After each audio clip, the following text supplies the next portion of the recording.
tuk-tuk tu dia. Keluar video tuan-tuan.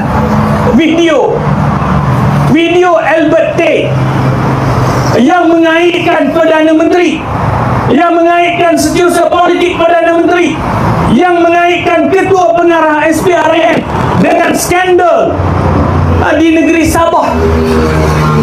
Tuan-tuan, dia ada 300 muka surat, pelbagai bukti.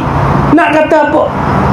Dia ada print screen WhatsApp, dia ada bukti pembayaran, gambar renovation rumah. Tak cukup dengan itu, dia ada resit ukur baju, tuan-tuan. Dia ada maklumat baju, maknanya tinggi berapa, panjang berapa. Ni tak boleh tipu. Tak boleh tipu. Kalau saya punya ukuran, tuan-tuan, saya ni special tinggi. Nak kata tak betul, tak boleh. Sebab orang boleh ukur. Kawan tu pula saiz dia pun special. Kalau saya terlebih tinggi, dia kurang sikit. Jadi tuan-tuan, bukti ada 300 muka surat. Allah. Apa tindakan kerajaan? Dan dia dedahkan ini, dia dedahkan supaya pihak berkuasa mengambil tindakan ke atas mereka yang terlibat. Tapi yang berlaku apa? Dia sebagai whistleblower. Tuan-tuan, whistleblower ni adalah pemberi maklumat. Kalau negara-negara lain, negara-negara maju, pemberi maklumat ini akan diberi jaminan keselamatan. Tetapi negara kita ni terbalik. Negara kita terbalik kerana apa? Kerana orang yang mendedahkan itu, dia dedahkan perkara ataupun maklumat yang akan beri kesan kepada kerajaan yang memerintah, akan beri kesan kepada Perdana Menteri.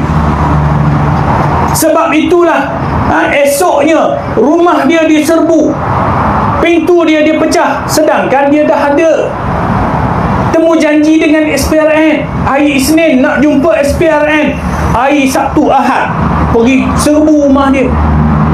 Baru ni saudara Sufi pun dipanggil oleh SKMM. Bila kata temu janji hari Ahad, dia tak boleh pergi, dia tak sihat, bagi MC, SKMM tunda. Hak ni memang ada appointment dah hari Isnin, tapi tak tahu apalah yang nak dirahsiakan. Pergi serbu rumah dia, pecah pintu dia, tangkap dia, gari dia, acu pistol di kepala dia. Hak ni disebut oleh isteri dia lah. Saya tak tahu, saya tak ada dalam rumah dia. Isteri dia kata acu pistol, tuan-tuan. Ini dah level pengganas. Sedangkan dia adalah whistleblower, dia adalah pemberi maklumat. Dan dikatakan oleh isterinya juga rampas telefon, delete video dalam tu. Tak tahu video apa dia delete-nya. Saya ke mungkin barangkali movie cetak rompak ke apa, tak tahulah. Tapi di delete-nya. Kalau pegawai penguat kuasa, polis ke, SPRM ke, custom ke, immigration ke, mereka ni sepatutnya dia nak maklumat, dia nak bukti. Dia sepatutnya ambil semua yang ada, didokumenkan, bukan delete, bukan buang. Jadi timbul persoalan dalam insiden ini. Kenapa? Sedangkan orang yang dituduh, Sofia Rini, perempuan yang dalam video itu, dan juga Samsul Iskandar, elok ya tuan-tuan, belenggang pergi dengan lawyer dia berjalan masuk pintu pagar SPRN. Hak ni kena serbu, pecah rumah, acu pistol.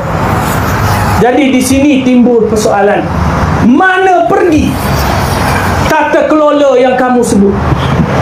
Mana pergi janji kamu untuk banteras salah guna kuasa?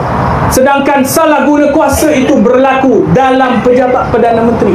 Perdana Menteri perlu ambil tanggungjawab. Perdana Menteri perlu bertanggungjawab.